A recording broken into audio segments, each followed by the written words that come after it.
All right, guys, greetings. Welcome back. Sorry for the delay. I was actually trying to install this crazy Iowa app that nobody could get installed, and we're going to do a live test. I'm going to see exactly how difficult this app actually is to use. So we are here with a fun panel discussion, and we have so many articles. I don't think anybody on the panel has read all of them. I know I didn't, but we were actually discussing this issue in the supporters section on the Discord for quite a while this week, and so we actually kind of got in here and we're dumping articles back and forth. So we have a bunch of articles to go through, and I'll just kind of say, hey, who's read this one? Because I didn't. And so we got that. I got the Iowa app installed that the reps were using to do the Iowa caucus. And as we get into this individual video, we are not going to sit here and take political sides. We are simply going to ask this question about technology in elections, and we're going to try and keep it as fair and balanced because everybody has points on that. So if you can also respect that in the comments, we are monitoring the comments more closely. If anybody's running around like, this guy's an idiot, or that guy's an idiot, or this girl's an idiot, or that girl's an idiot, we will probably just delete those comments. But Skybear does say I demand a recount. I do as well, because I actually don't really trust the results that this app gave, but I don't know. That's, hey, whatever. Anyway, we are also monitoring over on the live chat channel on the Discord server as well. All right. And so how's everybody doing this week? Good. All right.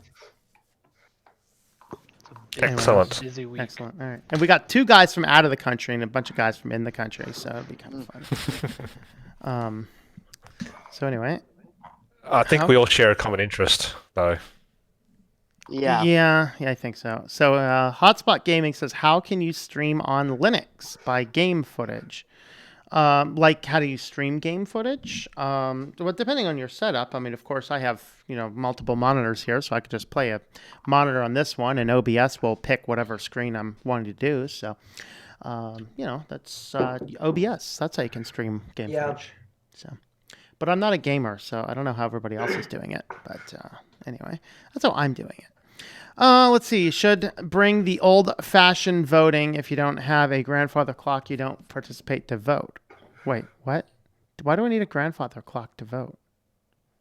I'm confused now. Okay, boomer. Well played, sir. Well played. I agree. I'm a boomer. I'm getting old, man. I'm getting old. I just got to this point I can't quite understand this tech anymore. All right. There was somebody that posted in the chat, am I the only Generation Zer that has to look up acronyms? And I said, no, I have to do that too. Yeah. But yeah, anyway, definitely have to do that from time to time. Well, especially the new terms. I mean, anymore, there's so many different things. I mean, hey, I always have to look up genders because they just make those up, I don't know. But anyway, let's see. So I guess, should we start in with the Iowa debacle, or should we start somewhere else first? What do you guys think?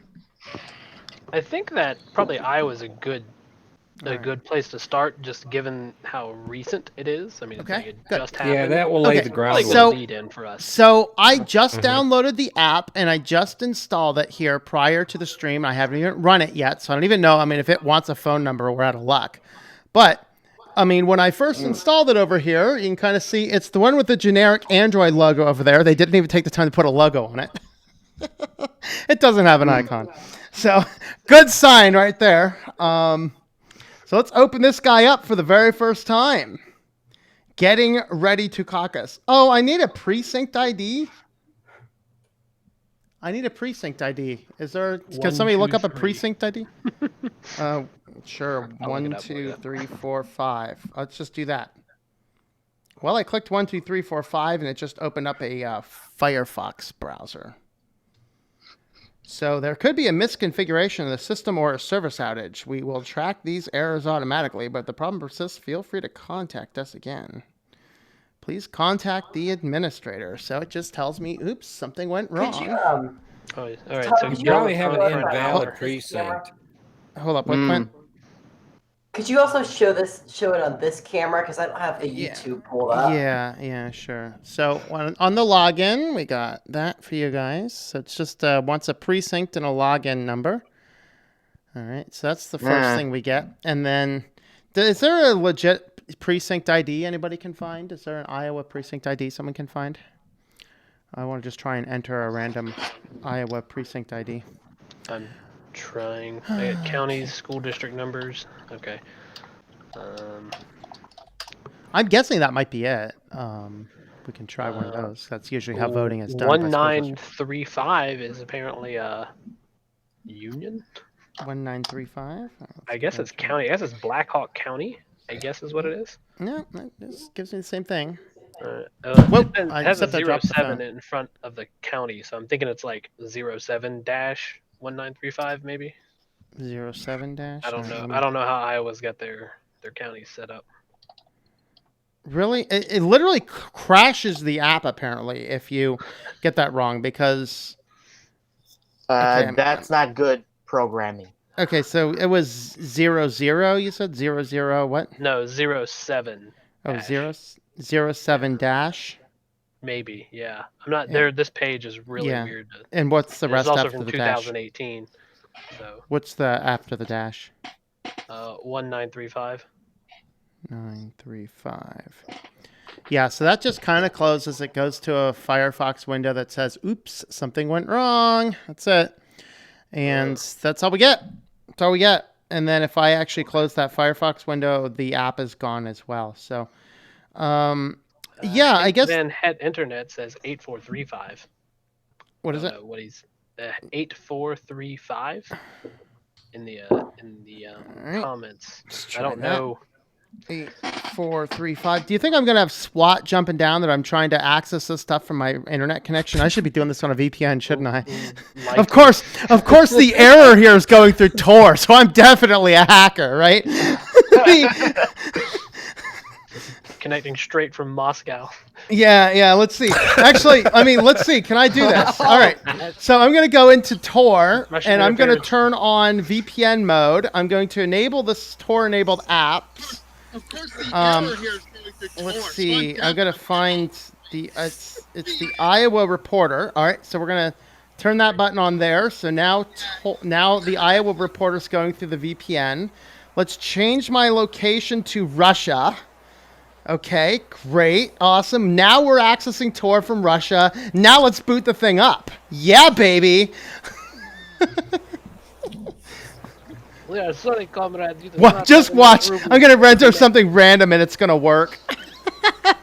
We see you're rushing in from Russian all servers. We are going to work now.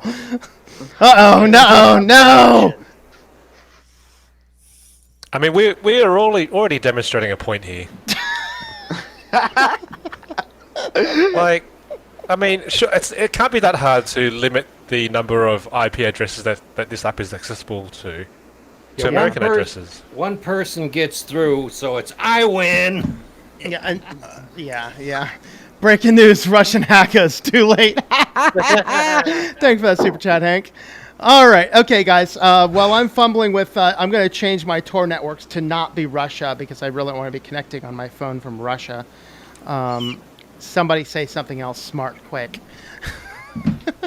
All right. I know C++. All right, I guess that's smart enough. Except it should be A++ if you're really smart.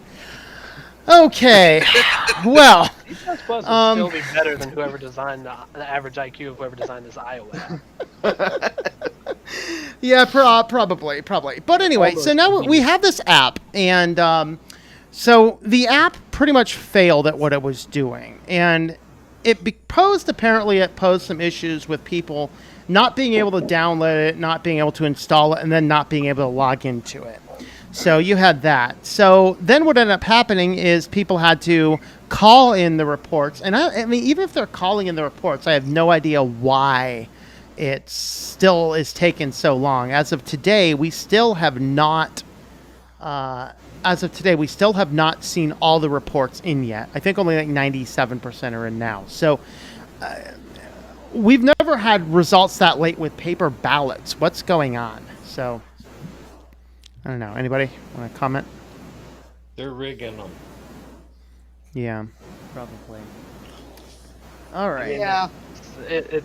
There was a lot of accusations of voting issues in 2016. Obviously what happened with Trump, but there was also on the Democratic side that there were many who feel that Bernie Sanders was kind of railroaded and not picked when he had a fair shot. Yeah. So this may be.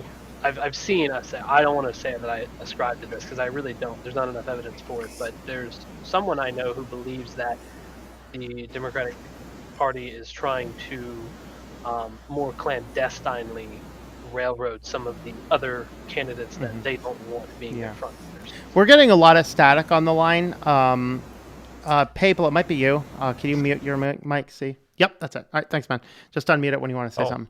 Well, if you're having that much trouble voting, then there's other people over there still trying to vote. Yeah. Now, this is one of the issues: is that this company apparently did work with the one candidate. Is it Buttigieg? Is the proper pronunciation? I believe. He apparently has worked with this company who developed this app in the past, and that has raised some conspiracy theories about it being, it's shocking that the guy who went into the polls at the lowest place actually left the state with the highest. I don't know if that's if there's any credibility to any of that. Anybody heard anything like definitive that was preferably nonpartisan? I don't think it was anything definitive. Last I heard, I think it was Buttigieg, and it was either Bernie or Biden, one of the two he was tied with. Both had effectively 26%. Yeah, I was Bernie. Yep. Okay, Bernie, yep. Yeah, Bernie and Buttigieg were tied at 50%. Biden was the lowest, and Warren was third. And I think they went into the Iowa caucus with Sanders. I think Sanders was 1. I think Biden was 2, Warren was 3, and Buttigieg was 4, I think is what the accepted numbers were, if I remember. But so it's basically a full flipper. So it makes you wonder, maybe the thing's reporting results backwards, like some of the 2016 machines were doing, which raises other issues in technology and in the voting is how can we be assured that we have accurate results? That's a thing. So Toss says that Bernie has popular vote by 6,000. Wow, that's pretty cool. Yeah. From a philosophical standpoint. Hold on. Vince, go ahead.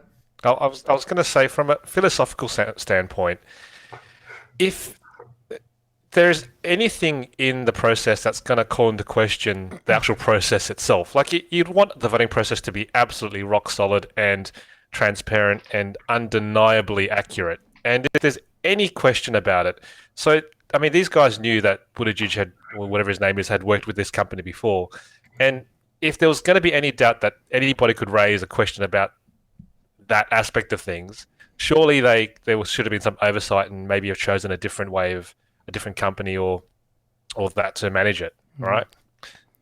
Yeah, definitely need for oversight. Just a reminder for everybody who jumped on late, we're not trying to take any real political sides one way or the other. So if I delete, if one of us mods deletes a comment, don't take it personally today because politics is divisive enough. We're just trying to talk about the issue with tech without getting into the politics of it all. So, the second article I had from The Verge, the Iowa caucus debacle shows why tech and voting don't mix. Anybody got a chance to read this one? Anybody remember if you had a chance to read this one? It's like how many 6 or 8 articles? No, but the other one about not knowing enough about apps. This is the further halfway down. Which article's that? That is a fantastic article. Which one's that one? The Iowa caucus fracas shows we're still too ignorant about how apps work. Is that the one? Yes. Okay. Yeah. Okay. There you go. Yep. All right. So about halfway down where all the bullet points are. This okay. There you go. Incredibly interesting. Okay. It is fantastic. Yes. So yeah, we were talking about this earlier before the stream started.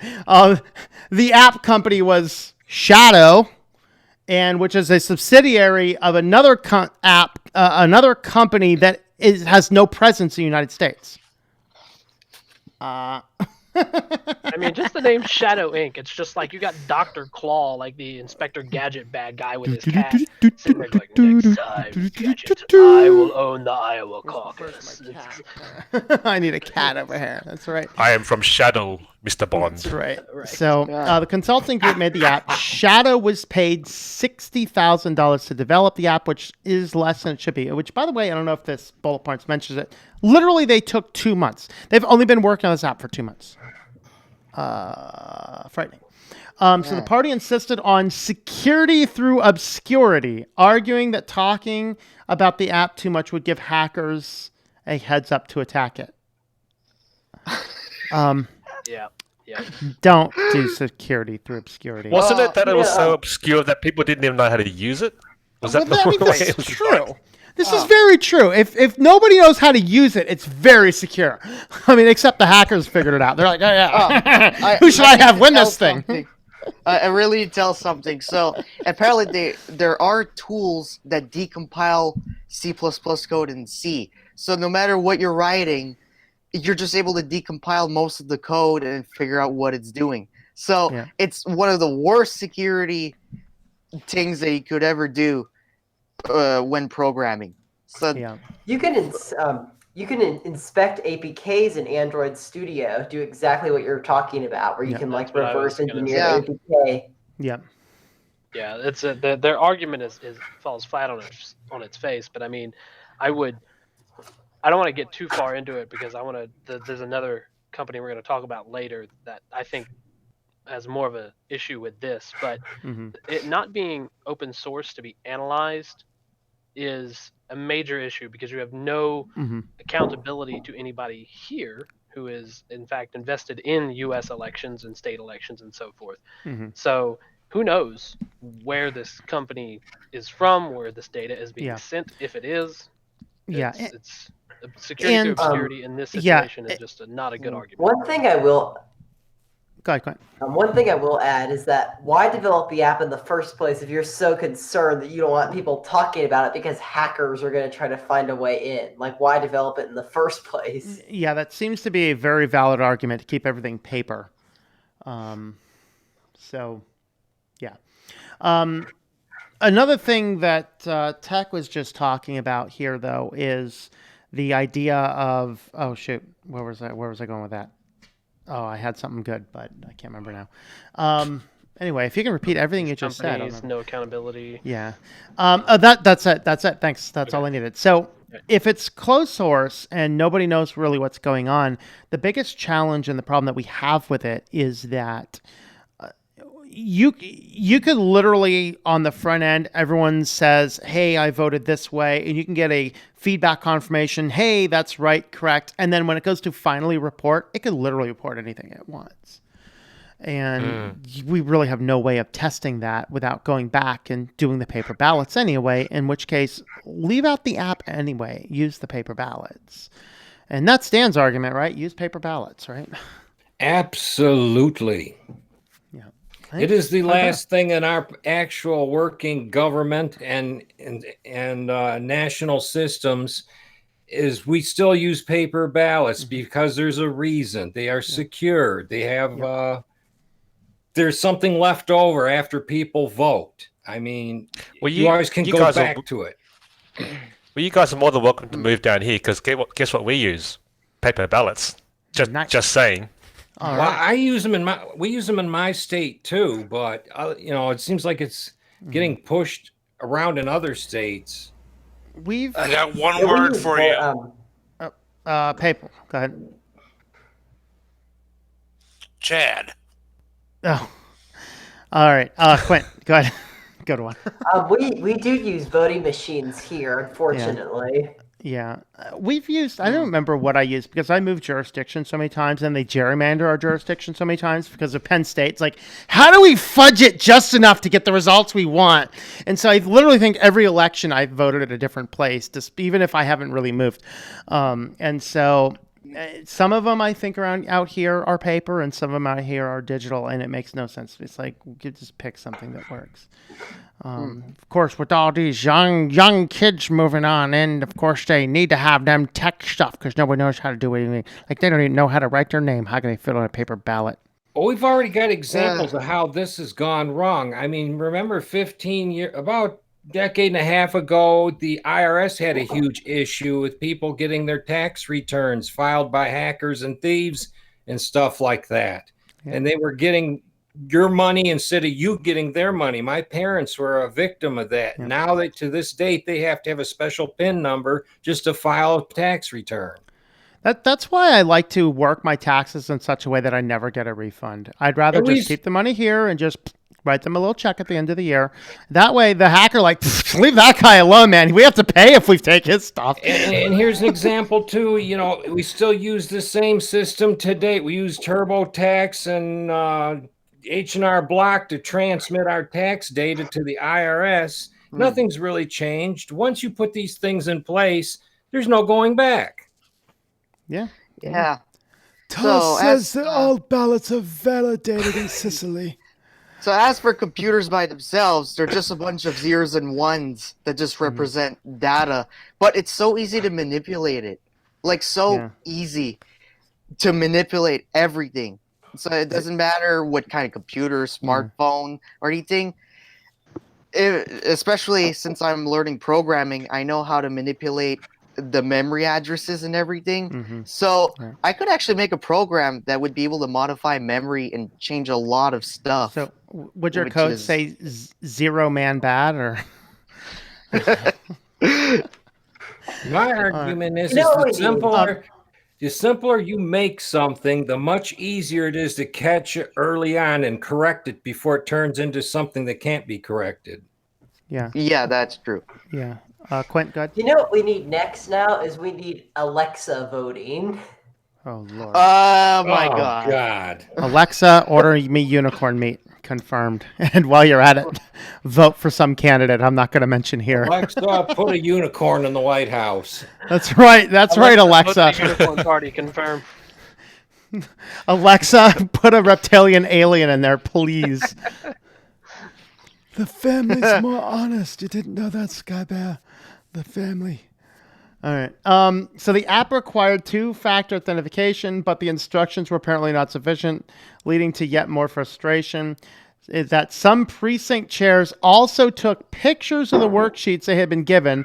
The pins were fully visible and tweeted them out in frustration. Had the app worked, the information might have given trolls or hackers a chance to download the program and tamper with it. So they literally took pictures and tweeted their PIN numbers.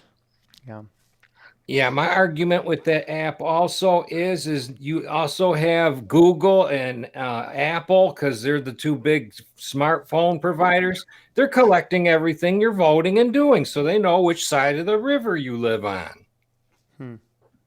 Yeah, I guess so. But other than that, a PIN number is not that good, at least for applications. It has to be just locally and not just in an app, which can be reverse engineered and can easily figure out how it works.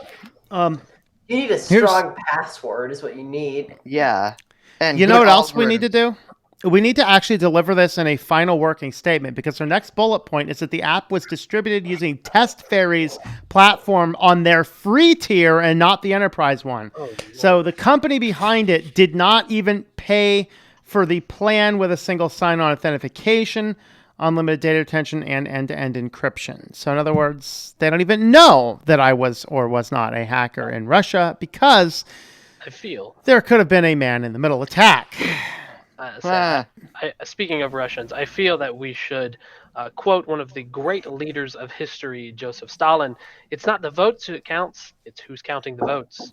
Oh, yes. Whoa. That is a valid point. Oh, yeah. And when you have election technology, who is counting the votes? That's a very if it's in plain valid text, point. anybody. Yeah. Maybe the votes should be in plain text. Shadow did not have the coding chops to pull up the app in the first place, especially on such a tight timeline. So, of course, they probably just outsourced it to the cheapest people out there. Let's see. Anything else here? Shadow's previous products caused alarm among security experts. This includes a number of members of the Biden campaign, which ended its partnership with Shadow after its text platform did not pass the cybersecurity checklist. Okay, so apparently Biden's staff did use their systems at some point in time. They dropped the company because it wasn't validated, and all of a sudden Biden, who came into the state, I think at number 2, left without any delegates. Is that right? I'm gonna check that. I think I see some collusion here, and the guy in the White House didn't have anything to do with it. Well, there wasn't a miscount on Trump's side because they didn't get like 97% of whatever passed for a vote on the Republican well, side. yeah, but they didn't. The Republican Party did not use this application. Right. Yeah. The app was not stress tested. My Lance, when we pushed out my brother's video game on his AWS server that nobody had, we stress tested it. My Lance, we got like eight video gamers on, like, guys, let's all play at the same time so I can test the server loads.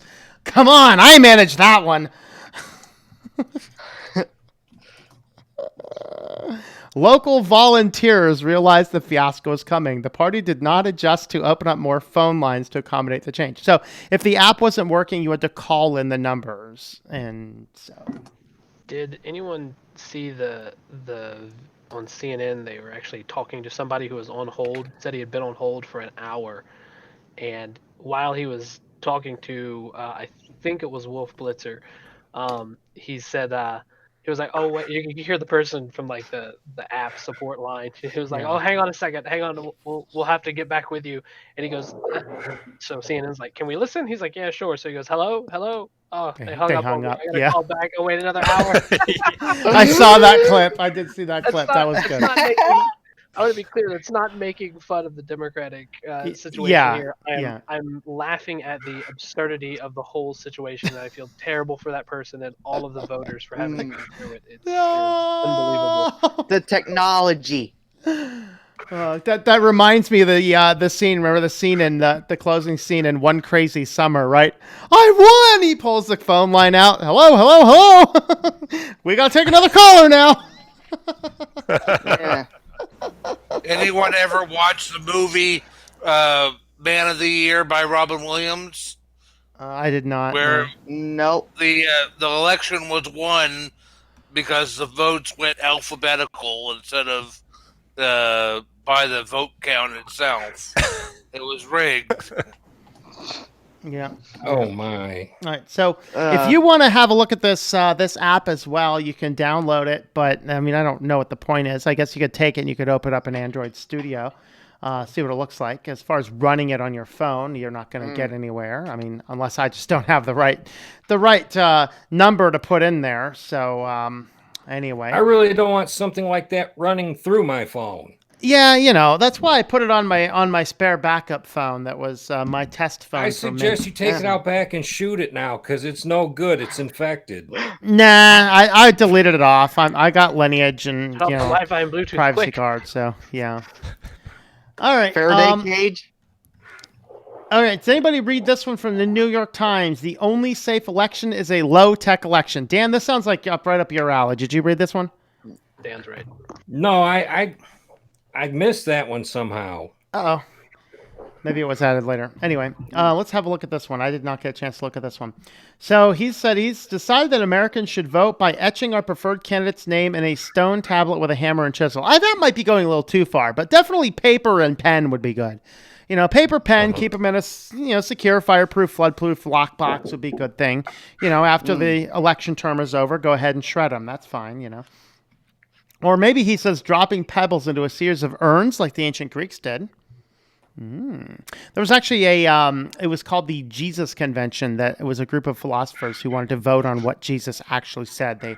They passed around bags and dropped beads in for what they thought he might have said and whatever.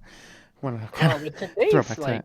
like materials technology, that'd be so dangerous though. You have like the one stone, you drop it in there and it shatters into like 3 decent looking smaller pieces, and they'll be like, "Oh, look, you voted 3 times." There's no Yeah. accountability. Yeah. Totally. Yeah. No, So maybe I'm not no down with pebbles them. then. All right, possibly No, just no by pebbles. voting the way we voted for much of the 20th century on a punch card machine that spit out paper ballots to be hand counted.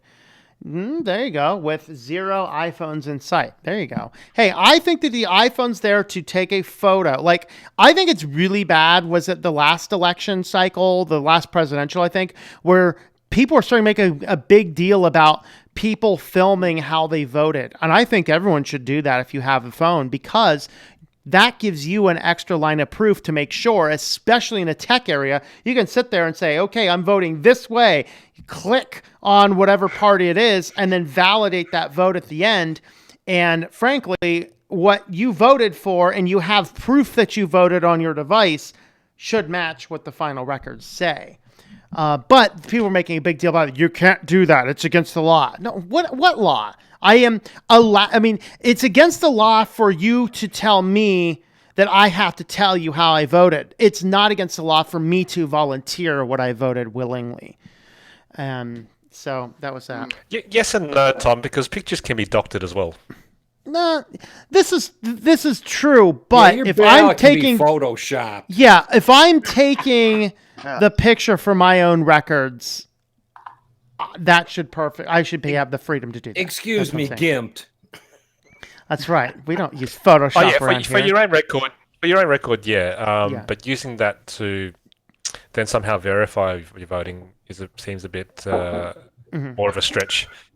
Yeah, I guess. I would agree with that, I guess. Yeah. So I guess the only thing that I would say is that it is possible to use at least computers to vote, but it's how you do it. You definitely do not do it with just any normal smartphone. It has to be specialized equipment. Because even back then, when we were using like punch cards, it was still some sort of computer to do it, right? So it's supposed to be the government's devices instead of our devices doing stuff, because then the company owns those devices and then they're able to look at what the app is doing and everything.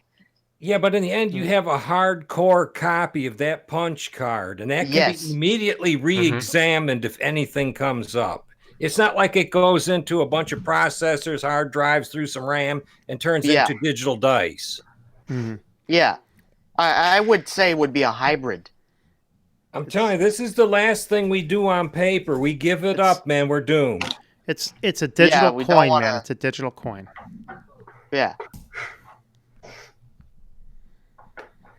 Yeah. You know, I honestly still just to all this, I still would prefer paper, because what if some hacker gets into the systems and puts some kind of logger to see what you're pushing, you know, what you're selecting on the machine. That is so paper's the way to go. Yeah, I agree. That is absolutely valid. If there's an online connected system, it's going to get hacked. It's not a matter of if, it's a matter of when.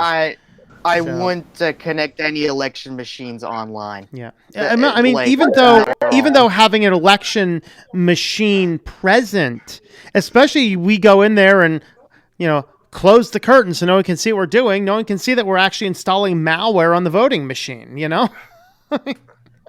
I know the election machines aren't connected to the internet, but the computer to verify your voter registration status is. Mm-hmm. And it's running Windows. They need to put Linux on all those computers. That's pretty interesting. You bring up the fact of there being election machine loggers. Yeah. I wouldn't be surprised if something like that did exist. Hey, man, we're falling behind, man. Let's go dig up some dead bodies and stuff and have them vote too. Yeah. It's just the way it's programmed and how it's structured and how it's designed, which really has to be top secret, because there's so many people that can interfere and so many people that have different ideas that's why it's happening in the first place. I mean, there has been proof dug up that they found people that have been deceased that actually voted that turned up in the system. Well, that's what Steve's very own just said. He's from Chicago. We got dead guys voting. That's right. Yeah. Al Capone's gang voting. That's right. What would be the opposite of that, though? Like, if you open sourced everything and everybody who knew what they were doing had access to the code, I mean, surely that would be a more transparent way of approaching this, right? Yeah, I think if you're going to use voting technology, it should be open source, and it should be available for anybody to audit to make sure it's doing what it says it's doing. Mm-hmm. I agree. Yeah, if everybody's able to audit, that would be very good. It's just if not a lot of people audit, it might actually be used for bad. So it also depends how you would go away with that. Yeah. I mean, to institute a technical catch-all as opposed to something that's beyond just policy, you would have to have the open source code made available, and then have none of the machines connected to the internet. And I mean, you would basically have to set up like your own kind of intranet for all of the precincts if you wanted to connect them all together, which I don't think that you should. I think that every precinct should only store that data locally. And then at the end count and report manually if you need to, but so you at least have a paper trail in that regard, a digital paper trail. But it has to be completely open source, and anybody would have to be able to look at the code of the machine immediately. Yeah. After elections are done, disable the machine. It literally disables by itself, and there's no way of using it. So then there's no tampering because the entire thing is disabled when it's closed. Mm-hmm. That would be another way of running a lot of things. Sorry. There are many that think that elections are more of a comfort than anything else. They don't really make much of a difference when it comes to the end result. Yeah, maybe. I think for the purpose of our discussion today, we're just asking alleged if voting actually does elect our politicians into office, and we hope that it does. You know, what should be the method of that vote? And I agree with Dan. It should be paper ballots. I mean, it's not outside the scope because it's doable, you know, especially if you use the punch card ones because, you know, you can count votes on punch card stuff pretty efficiently. Yeah, they're either yes or no decisions. It's not like, you know, you can read once everybody's got their votes in it, you can actually change the machine that quickly. Yeah. Yeah. Things happen at a much slower pace when you're using lower level stuff to count votes. Yeah. So when stuff's moving that slow, more things can go on, more people can notice what's happening. If something gets messed up, it can get fixed right away. I guess another thought would be the blockchain technology where everything is synchronized and every machine has to have a copy of itself. So no matter where you are, you have the same copy of any other machine and everything's synchronized. So if you tamper one, every other machine would notice. Yeah, I mean that would be a valid way to do it, honestly. But the danger is all of them would always perpetually have to be on the internet and interconnected to each other, and that raises more concerns. Yeah. Because if 51% of those get compromised, a hacker can sway it. That's the danger of blockchain. Yeah. Right. Yeah, so I guess it depends, unless if you would group it, but I think it's better to keep them all offline. That was hackable. Mm-hmm. Yeah. Yeah. Because like I said, if 51% of people compromise that, then the hackers could direct it any way they want. Yeah. I say, well, you don't even. Yeah. Okay, I was gonna say, I'm not sure you have to do 51%. You might just have to do 1%, just so you can sway it that one way or the other. I think with the blockchain though, you have to have a simple majority to overwrite the blockchain. Oh, okay. I'm with it. All right. Yeah. That's what happened with there was like a Bitcoin offshoot recently that's what happened. Hackers got a hold of 51% of it and completely destroyed the thing. Vince, you sent the conversation. You usually read these ones. Did you look at this one? U.S. could learn how to improve elections from other nations. I did very briefly, but I can't remember a lot of it because it was a couple of days ago, and a couple of days is a long time for me. Anybody else have a look at this? Or not? But it does go through it goes through a lot of the ways that different countries do vote. And there are lots of different ways. So I guess that there is no perfect way of approaching this. Each way, as soon as you involve even people counting votes, there's going to be some vector of attack. There's a way that it can be compromised. And I suppose it comes down to what we as people are comfortable with, and how much oversight and transparency there is. It does touch on how we vote over here, and I mean, I'll tell you a little bit about that because I've been involved in the process myself once. When I was in high school, they got us to help out because I was in the leadership group in high school, to go on election night to act as one of the teams to help count votes. And that was a very interesting process in itself because if you scroll halfway down, there's a picture of a couple of ladies actually counting votes, and that's literally how we count votes here in Australia. There's just bundles of paper, and someone just sits there counting them. Yeah. But the really kooky thing, though, is that to this day, when we go into our polling stations to vote, we get a paper and we actually get a pencil. And I mean, there's supposed to be some historical reason as to why we use pencils, but it's always struck me as like, if you're going to be voting, why are we using pencils? Do you fill in a little circle? There's a little box that you have to number, like 1 to 10, depending on how many candidates there are. Circles for the candidates, by their names, and you pencil in the circle, and then the machine reads that pencil lead that's in that hole. Yeah. So we have a preferential system, so you need to number each candidate. And so if the last candidate doesn't get in, his votes will go to the second last candidate. But the fact that we use pencils, that always seems a bit kooky to me because it's so easy to compromise. Erase it. Yeah. Yeah, exactly. I think that the whole point of this article is to actually there was a great line in it. Let me try and find it again. It's towards the start. And it's like the 4th paragraph down. As a scholar researching cybersecurity and internet governance for more than 10 years, I've come to the conclusion that only by working together across sectors, industries, and nations can the people of the world make their democracies harder to hack and achieve some measure of what and others call cyber peace. I think that's a good sort of statement.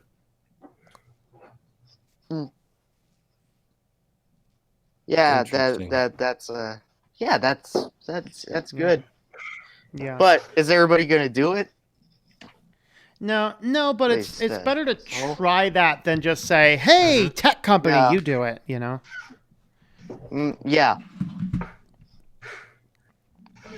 Yeah. World, how's voting go up there in Canada?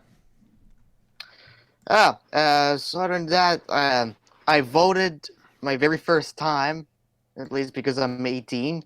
So at least it was the federal elections and everything. So it was still all on paper.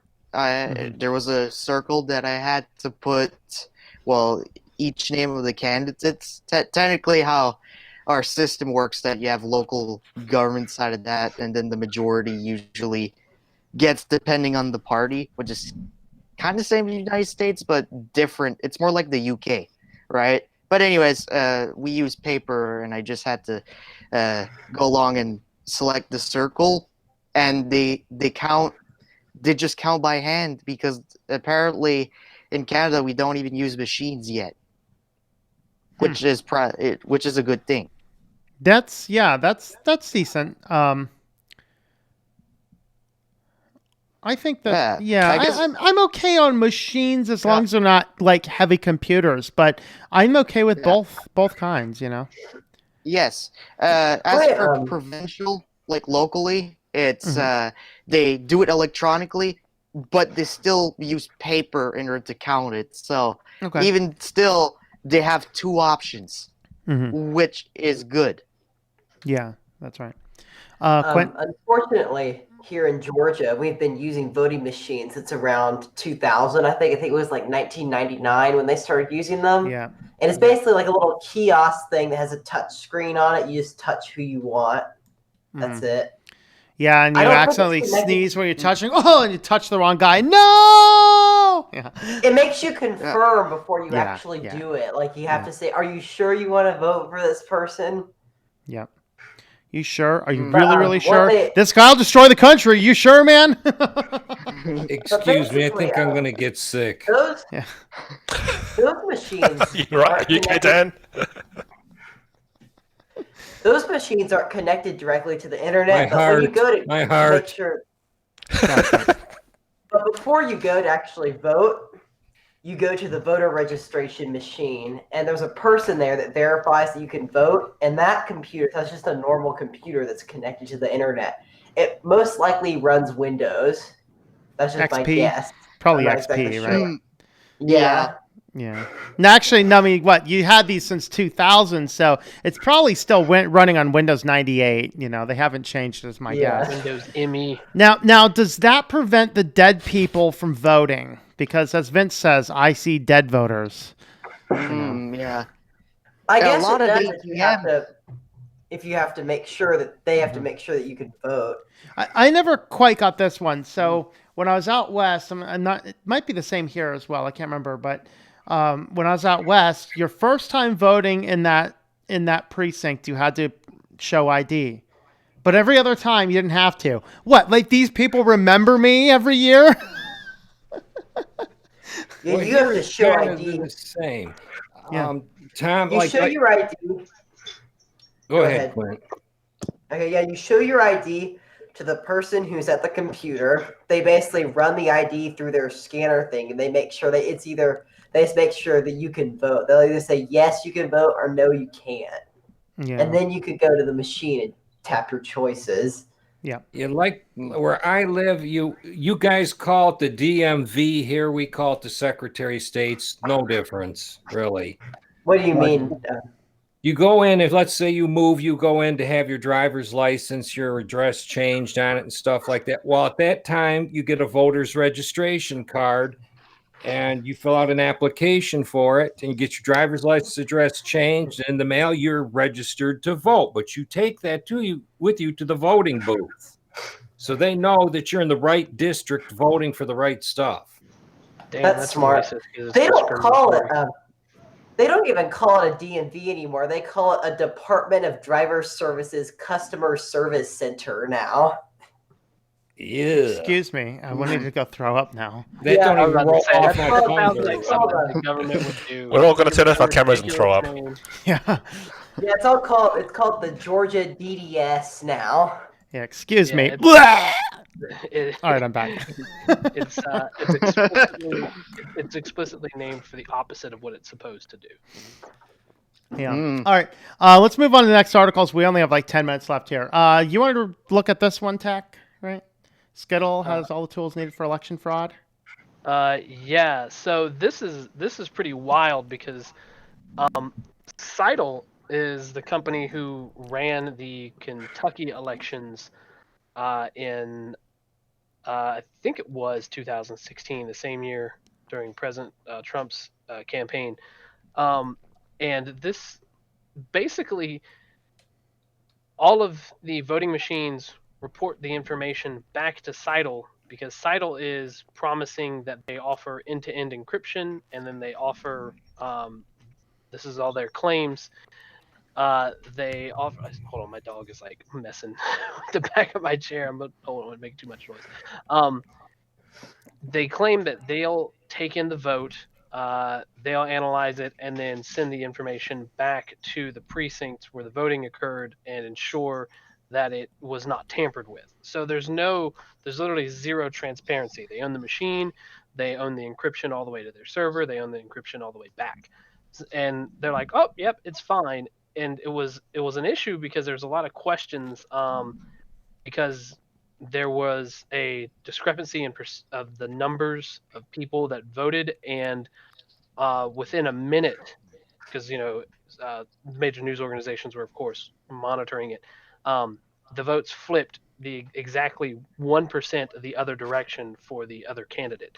So there's been a ton of concerns because Seidel has not only they not only build the voting machines, they not only hold the encryption keys, they also do AI analytics of social media. So the theory is that they could take, through careful monitoring of social media, they could find out what people wanted to vote a certain way or who might be on the fence, and then flip their vote without anybody being any the wiser. And so this is where having open source, where everybody has access to the code, is critical. Yeah.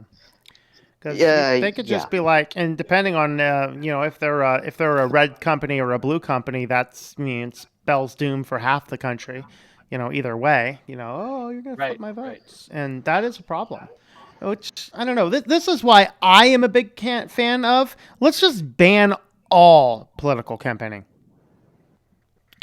Allow them to have their website and a pamphlet and a brochure, because this whole buying elections by pushing out and flooding the market with ads, I think is too close to, it's too close to propaganda, really, than anything. Like I have a neighbor who just is, a retired lady, sits on CNN all day, and it's like completely buys into everything that they say. And without any critical thought. And that's the danger. If they're right half the time, then she's right half the time, but there's no critical thought. And we need to have critical thought no matter what you're doing, And if we have the ability to flip votes like this, that's a problem, Yeah, well, there's no accountability. I mean, there's no like recounting the votes. Seidel just says, no, honestly, this was accurately done. And they go, all right, I guess. Sure, why not? It also bothers me that Seidel has two parent companies, Nautua Capital and Carrier IQ, who they're a maker of mobile phone applications, online gaming, social network monitoring, biometrics, cloud computing. Supposedly, they've got ties with U.S. intelligence agencies, so that may harm or hurt their argument depending on how you look at it. So it's very we have such a fundamental lack of understanding of the intricacies of technology. And I work in a different part of the U.S. federal government, in a whole different sphere from this. And there's major mistakes that are made frequently for the sake of expediency or because somebody's just otherwise in a hurry. So I can't imagine that anybody has a good grasp on how this operates and how to do it securely, especially when done within a matter of months.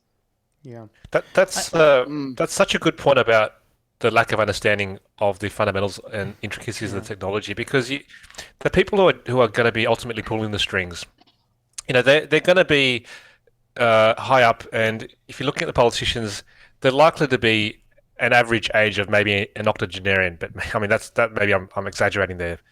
But when they are not heeding the advice of their cybersecurity experts and possibly making wrong decisions, bad decisions based on expediency, that raises too many questions, and it's sort of I wonder how it even got through in the first place. There should have been some sort of checks and measures that really should have stopped this sort of thing beginning in the first place.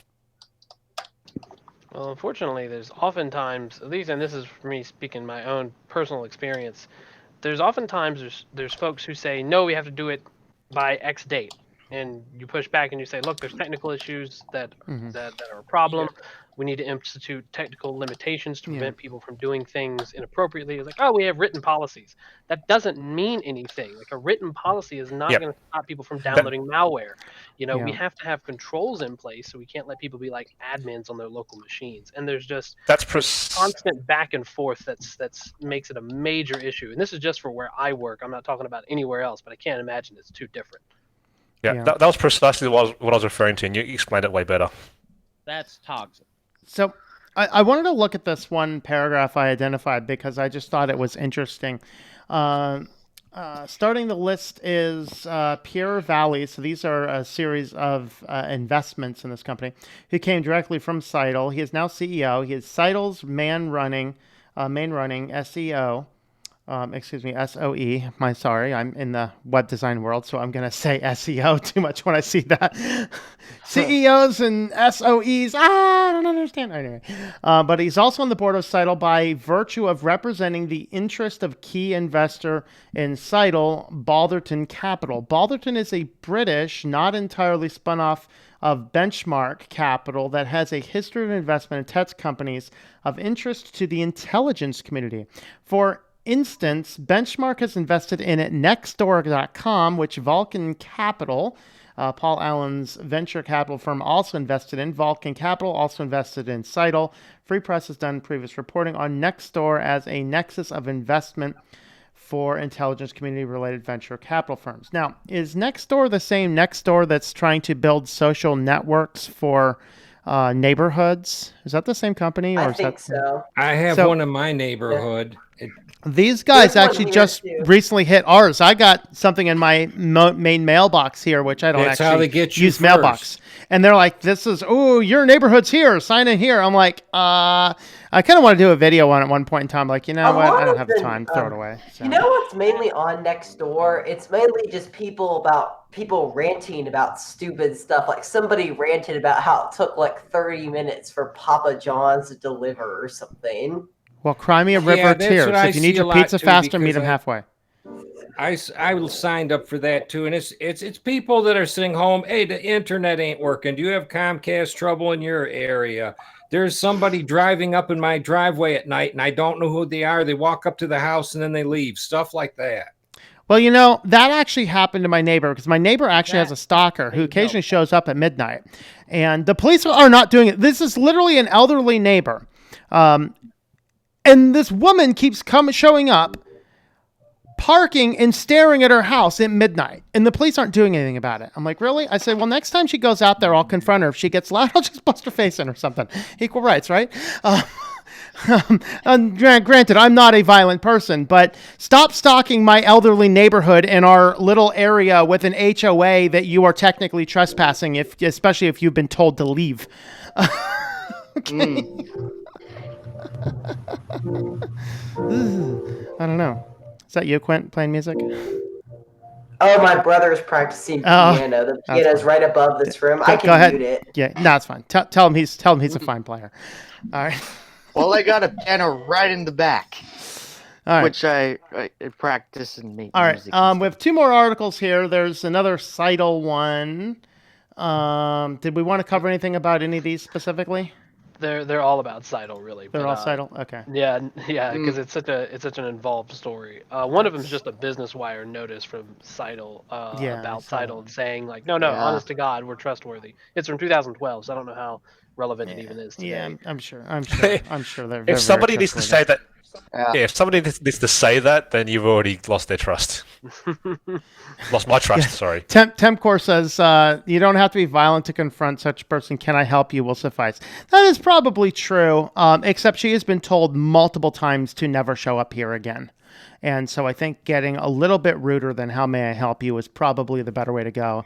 If she realizes that there is a bigger dude who walks around the complex at night who knows who she is and that she has no business being here, then she might actually stop showing up if I'm a little bit louder than can I help you. But no, I would not go over and actually assault a person. That would not happen. Yeah, so far with Nextdoor, actually, I've used it myself, even though, I shouldn't, but, I don't see much harm in it, really.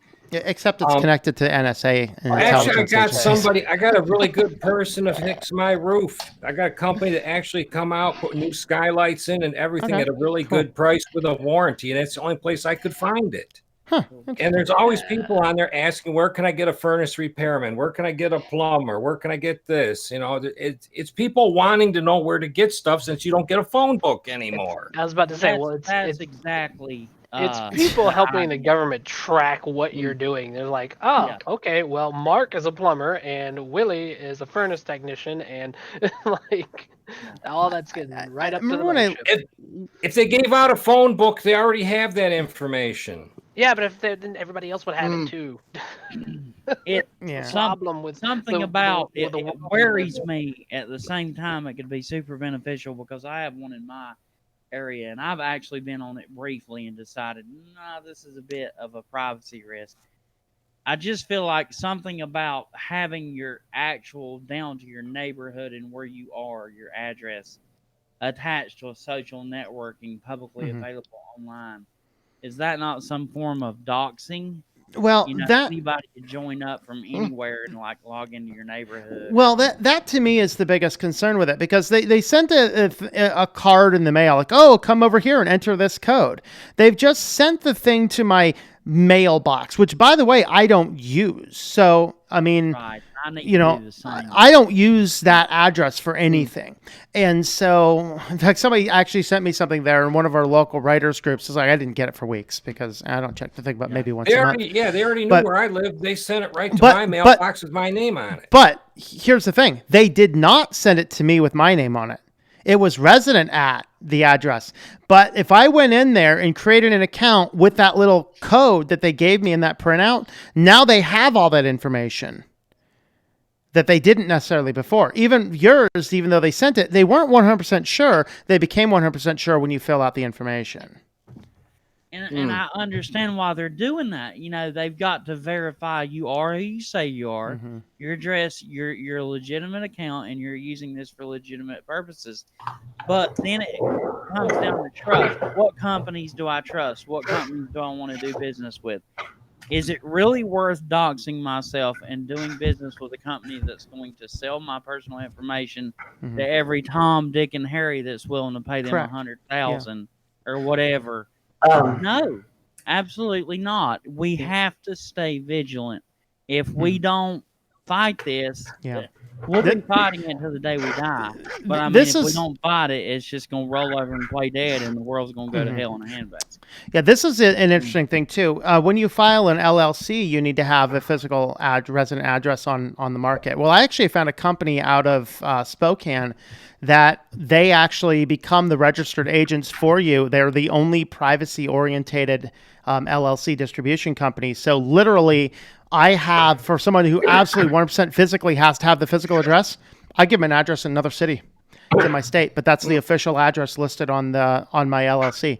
So you can get around that even with that if you look far enough. One thing I will add. If they're going to cheat, then you cheat. Because, it's like steroids in baseball. Yeah. You can't compete. You're going to take steroids or not play baseball. It's gotten to that point. Go ahead, Quinn.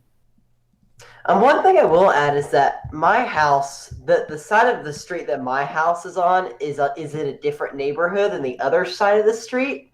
And so they use the address for verification that you're in that neighborhood. Like, it's really annoying that we can't see, like my mom, when she registered for Nextdoor, she can't see anything from the people on the other side because they're in a different neighborhood.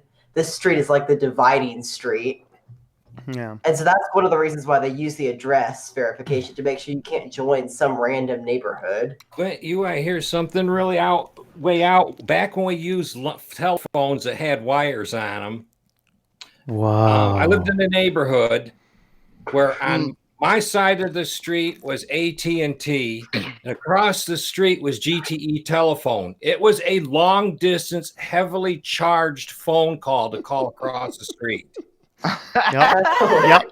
I remember them good old days. My first cell phone was so amazing because I actually could call between the county I worked in and the county I lived in, and it wasn't a long-distance call. It was unheard of. You can call 2 different counties without charges? Yeah, baby. Let your heart out. One thing I will say, I doubt this counts, but I have a voice over IP phone that's plugged into my Ethernet network back there. Does that count as a phone with a wire? I don't know if you can see it. It's right there. No, I'm going farther back. No, because that thing connects to the internet. These things didn't connect to the internet. These were like copper. This was before they had cable TV. Yeah. Yeah. Doesn't LLC Hey, Dan. mean losing loyal? Was it back when you climbed the pole to get up to hook up the thing and have them get the operator to dial the number for you? Could be. Hey, we had one of the rotary ones. Those are actually fun because you could actually hack those with the just by taking the dialing off, because it was just the way the rotaries work is it would ping the wires together certain numbers it was going over. You can actually take those off and ping the wires manually. It was funny. Before. Yeah. We had a phone that the keys were broken, so I threw that in my room and I just used it. And, One thing that I've seen that is really interesting, I've seen people who go ahead, Simple. No, you go ahead. You're fine. Okay, one thing that I have seen that is very interesting is that people are able to connect rotary phones to voice over IP phone networks. Like I saw somebody use a rotary phone to dial like a voice over IP phone like that, and it worked perfectly. It's hilarious. Nice. What IP phone model do you have, Quint? I just got this one recently. It's a Cisco. What is it? It's a Cisco IP phone 8851 with third-party call control. God, is that the kind it might be the kind I had in my office at the college. Hated that. So this is a new one. This came out. Wow. These phones came out in like 2015. They're awfully good. They make them better. It seems like the older maybe mine must have been older then. Better. Yeah. But this one back here, you have to Simple Tech. If you're going to set up a phone system and you want to use a Cisco phone, you have to get one of the ones that has 3 PCC in the model number, because if you don't, you can only connect it to Cisco's phone system. Yeah. Interesting. All right. Give us your final thoughts, because we're going to wrap this up because I have another stream to do on my other channel in less than an hour or so. So let's see. Dan, give me your final thoughts. Paper, man. That's all I got to say. Keep it paper. There's hardly nothing else left that is done with paper. This has got to stick. All right. Papal Penguin, what do you got? Final words. If you're there. All right. We'll have you jump on. Quint, final words. Use paper. I wish my state still used paper ballots. They're the best. They can't be hacked. Count them with a punch card machine. It works just as well. Yep. There you go. Quality Tech Services. Simple Tech, whatever your name is. No, I know your real name, but I don't know if you want me to use your real name or not. Go ahead. Well, honestly, I just assume Mark Y or Simple Tech, either one. All right, there you go. Mark. I like to be, I like to have a name behind who I am. I'm a person first. Check my YouTube channel out. I'm dropping a new video. This video is taking forever to get out. Cool. And, what's this we're on? Yeah, that's the main thing right now. Just check out my YouTube channel, see if you like it. Sounds good. Cool. What's your new video on? It is on the current one I'm working on is the virus total overview.